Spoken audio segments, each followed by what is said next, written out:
Hello, my name is Chelsea, and for those of you who don't know me from my blog, I blog over at binkiesandbaubles.com. This is my first vlog, so we'll see how it goes.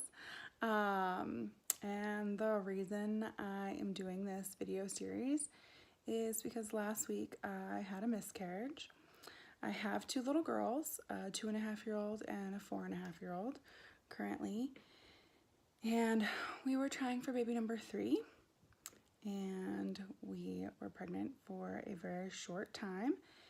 And when I found out that I was pregnant, I wanted more than anything to share it with my community that I have built on Instagram. And you know, I was a little wary because they say not to share until the 12 weeks when the possibility of a miscarriage drops dramatically, because I did not know this until now, but 1 in 5 pregnancies, not women, pregnancies, will end before the 12th week.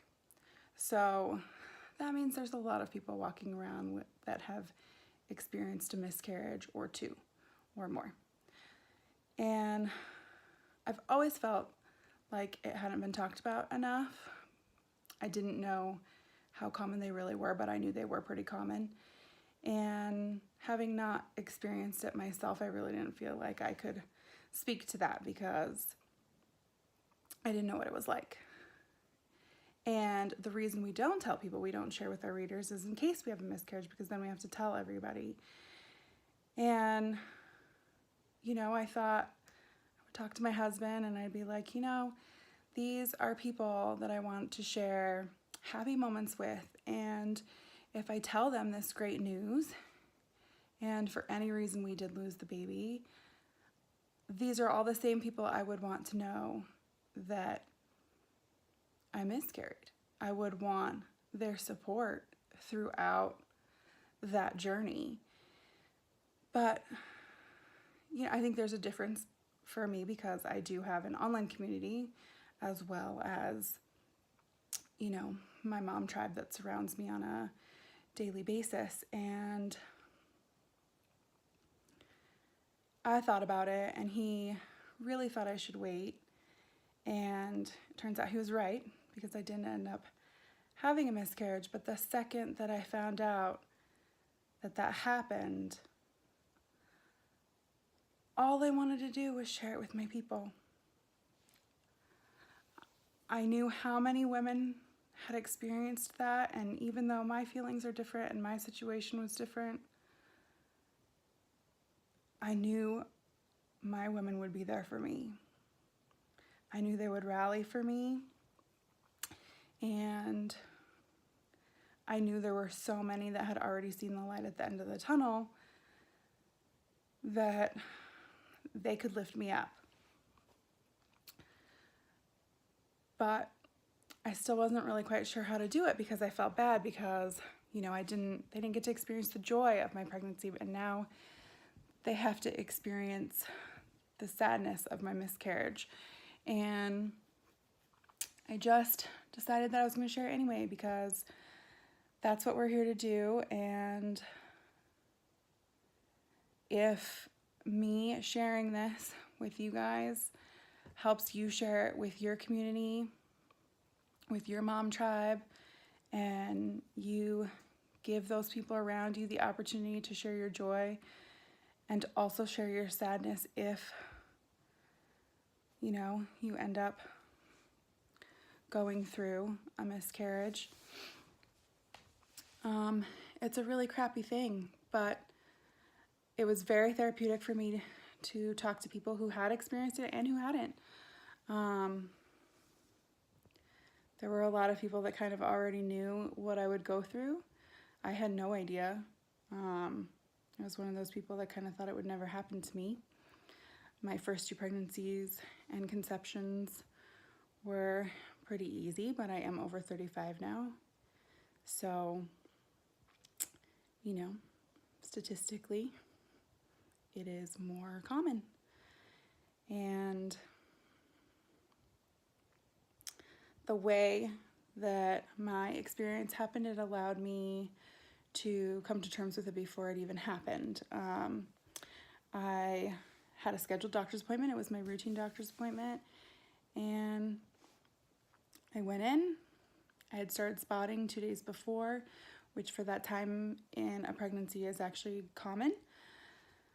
But I don't recall having that experience in either of my previous pregnancies. And the morning of my doctor appointment, I went to the gym and I did a double session. I did my yoga and my dance class.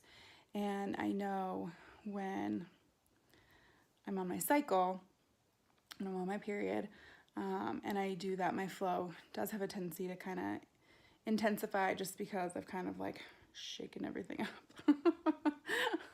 TMI. But it does. That's the way it works. So, I thought, maybe just that, I don't know, but it just so happened that they thought we should do an ultrasound, and when we did, we found that I should have been about 10 weeks at the time of my doctor's appointment, and the embryo was the size of a 6-week embryo. So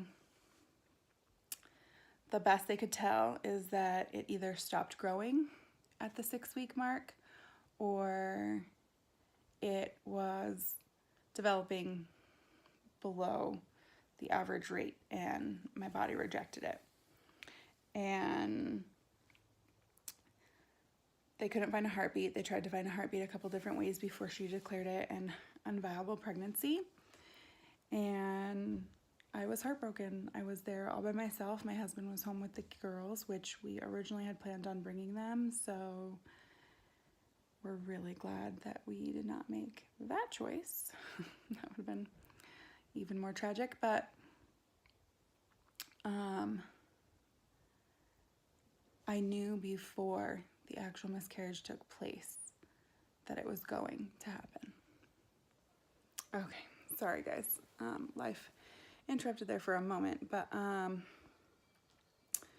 think I was saying that it worked out well for me that I had the routine doctor appointment, because I don't think many women get warning to the fact that they're going to have a miscarriage. So I had a little bit of time to mentally prepare before the actual miscarriage began. And I actually had plans to go out that night, and I thought I would still go out. I would again just, talk to my mom friends and be really open about it and try not to, really bring everybody down, but let people know that I was okay and it's just what happened. And my husband and I, we'll try again. We want to try at least 1 or 2 more times, probably, I'm guessing. We'll see what happens. We have 2 beautiful daughters, like I said, and they bring us so much joy. So, we are blessed for that if we don't have another one, we would both be perfectly happy with our little family the way that it is. That's not to say that we don't want to keep our dream of a bigger family alive, but we can kind of accept whatever happens going forward. So the miscarriage happened a week ago, and tomorrow I go back into the doctor to make sure that everything worked out naturally. Otherwise, I will have to have a procedure done to make sure that the embryo is no longer inside. So that is a little bit nerve-wracking because I've never had any type of procedure before. Both my girls were natural. And, I think that's just kind of a scary thing whenever anesthesia or anything is involved. So, hoping for the best for tomorrow. I don't know. know really what else to say right now.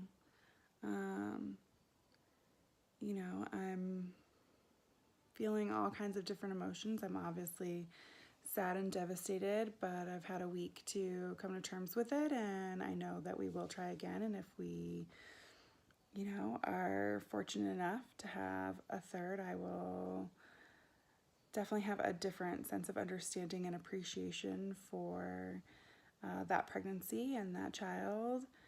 And my emotions vary every day depending on what happens. You know, there are little things that happen here and there that remind me, and I'm sure that'll happen a lot. I don't know, you know, how I'll feel when I do get pregnant again, or when the due date rolls around that would have been that baby. So we'll just take it as it comes, and I will continue sharing my feelings and my journey with you guys, so we can kind of all talk about it and make this a conversation that is no longer a taboo topic. If that many women are really experiencing this, I feel very strongly that we need to make it something that is not something we place judgment on. Like, I have no control over, you know, my body and the way that it treats a conception. I'm actually marveled at the fact that my body can make that decision for me and know that that conception was not a healthy, viable pregnancy. And I hope that the next one is, and we'll go forward from there. I can imagine if you're trying for your first child, or you're going through IVF, or you've had multiple miscarriages, I can understand that that is probably not a feeling that you have. But in my situation, in my experiences, that is something that that I feel. Is just that I'm incredibly in awe of my body. I'm also very angry at my body for doing that and for putting me through, you know, the nauseousness and morning sickness and bloating and weight gain and the pain of the miscarriage, all of that, to not get the outcome of a beautiful little baby is very disappointing. But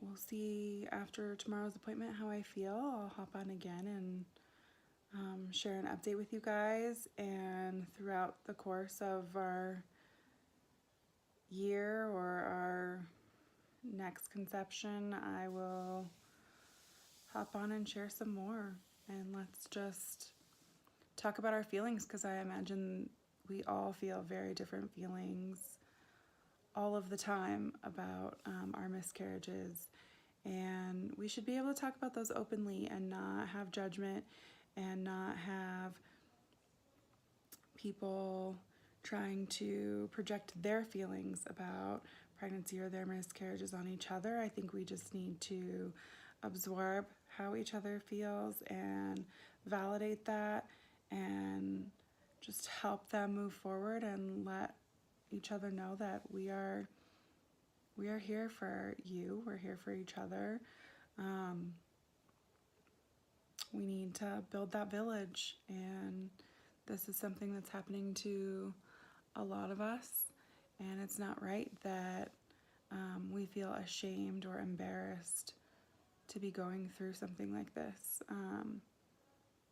It's a terrible, terrible thing to be going through to begin with, and to have those additional pressured feelings is just not something I wish upon anybody. So I hope, if nothing else, that this video will reach one of you, and just know that you're not alone, and that your feelings whatever they may be today, whatever they might have been yesterday, whatever they may be tomorrow, are valid and they are okay, and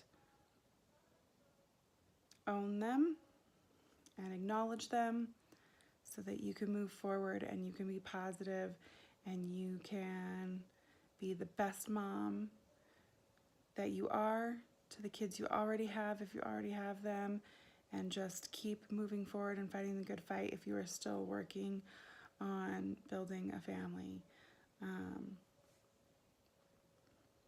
With all the love in the world, I will talk to you guys soon.